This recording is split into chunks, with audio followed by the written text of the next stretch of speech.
Hello बच्चों, let's read this question. So this question says a block rest, एक block क्या कर रहा है, रेस्ट कर रहा है on a rough inclined plane making an angle of theta degree with the horizontal. The coefficient of static friction between the block and the inclined plane 0.8.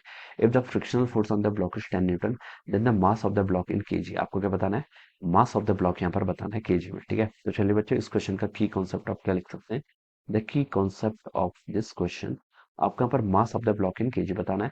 और आपको यहाँ पर क्या कर रहा है, फ्रिक्शन फोर्स एक्ट कर रहा है. तो आप देखिए बच्चों, सर फ्रिक्शन फोर्स का लिख लीजिए इस क्वेश्चन का की कॉन्सेप्ट. ठीक है, फ्रिक्शन फोर्स देखिए क्या होता है. Friction force is a force जो क्या करता है, आपका रिलेटिव मोशन को क्या करता है, अपोज करता है. रिलेटिव मोशन को अपोज करता है या फिर रिलेटिव मोशन की टेंडेंसी को अपोज करता है. ठीक है, एक आपके पास देखिए ऐसे वेज है, मान लीजिए कोई, दिस इज अ वेज. ठीक है, ये आपका एक वेज है. ठीक है, ये आपका इंक्लाइन एंगल कितना आपका थीटा डिग्री के इक्वल है. ठीक है, 30 डिग्री बोल रखा है, चलो हमने थीटा बोल दिया. थीटा की वैल्यू कितनी है यहाँ से आपकी 30 डिग्री के इक्वल है. ठीक है, इतना बता सकते हैं.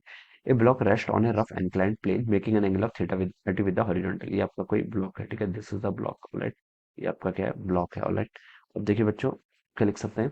इसका मास मान लीजिए एम है, तो हम बता सकते हैं इस पर कौन कौन से फोर्स एक्ट करेंगे. एक आपका एम जी ऐसे डाउनवर्ड डायरेक्शन में करेगा, एक आपका नॉर्मल. ठीक है, ये वेज क्या करेगा, इस ब्लॉक के मोशन को कंस्ट्रेंट करेगा, तो एक नॉर्मल फोर्स आपका ऐसा लग जाएगा. ये एंगल 30, तो बच्चों उस बाइस ज्योमेट्री बता सकता हूँ, this angle is also equal to 30. ठीक है, अब एम जी के बच्चों देखिए यहाँ पर कंपोनेंट फाइंड आउट कर लीजिए. ठीक है, एक एम जी का कंपोनेंट ऐसा आ जाएगा, ये कितना होगा आपका एम जी का कॉस 30. ठीक है, एम जी का कॉस 30. एक कंपोनेंट एम जी का ऐसा आ जाएगा. ठीक है, जो आपका इसके डाउन द इंक्लाइन मोशन कराने के लिए भी रिस्पॉन्सिबल होगा एम जी साइन 30. ठीक है, ये आपके एम जी के दो कंपोनेंट आ गए. Alright, the coefficient of static friction between the block and the incline is 0.8. ठीक है, न्यू एस की वैल्यू आपको गिवन कर रखी है, स्टैटिक फ्रिक्शन की वैल्यू कितनी गिवन कर रखी है, 0.8. ठीक है, अब बोल रखा है if the frictional force on the block is 10 Newton.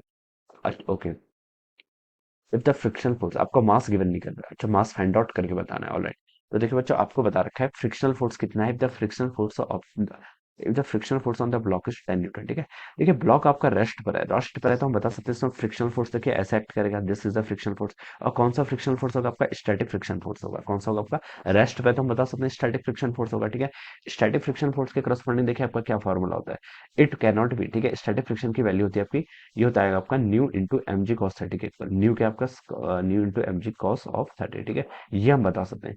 तो स्टैटिक फ्रिक्शन की हम एग्जैक्ट वैल्यू तो इस रिलेशन से नहीं बता सकते हैं, लेकिन ये बता सकते हैं कि ये आपका क्या होगा, इसकी maximum value mu m g cos 30 होगी. ठीक है, जीरो से लेकर न्यू एम जी कॉस 30 तक फ्रिक्शन फोर्स, स्टैटिक फ्रिक्शन क्या कर सकता है, अपने आपको वेरी कर सकता है, इतना बता सकते हैं. ठीक है, तो ये आपका रेस्ट कर रहा है. ठीक है, रेस्ट पर है, और हमें फ्रिक्शनल फोर्स दे रखा है 10 न्यूटन के इक्वल. ठीक है, 10 न्यूटन के इक्वल. ठीक है, ओके, ऑलराइट. तो बच्चों अब देखिए, अब हम क्या लिखेंगे, आपको देखिए हम यहाँ से लिख सकते हैं 10 न्यूटन के इक्वल है, तो हमें बताना मास ऑफ द ब्लैक.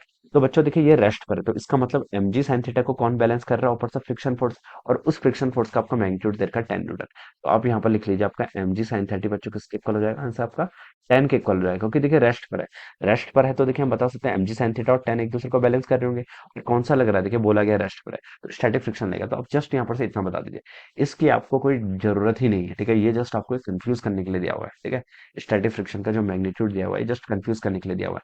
क्वेश्चन में इतना बोला था कि रेस्ट पर है, तो हम बता सकते हैं देखिए एम जी साइन 30 को एक स्टैटिक फ्रिक्शन का फोर्स आपका अपर डायरेक्शन में जो क्या कर रहा होगा, बैलेंस कर रहा होगा, और उसका मैग्नीट्यूड भी आपको गिवन कर दिया कितना, 10 के इक्वल.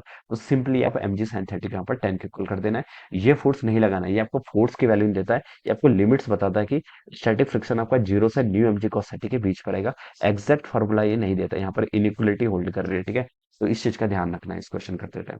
तो एम हो जाएगा, जी की वैल्यू बच्चों क्वेश्चन में बोल रखा है 10 लेने के लिए. साइन 30 आपका 1/2, यहाँ से आपका 10, ये 10 से आपका 10 कैंसिल. तो एम की वैल्यू बच्चों कितनी हो जाएगी, यहाँ से 2 kg के इक्वल आ जानी चाहिए. ठीक है, कितना हो जाएगा, 2 kg. So 2 kg will be the answer. तो कौन सा ऑप्शन मैच कर गया, आपका A option. So we can say that A option will be the right answer of this question. Question आपका जस्ट इसी से हो जाता है, क्वेश्चन की लैंग्वेज को ध्यान से पढ़ना है. Alright, so I hope you all understood this concept. All the best and thank you so much.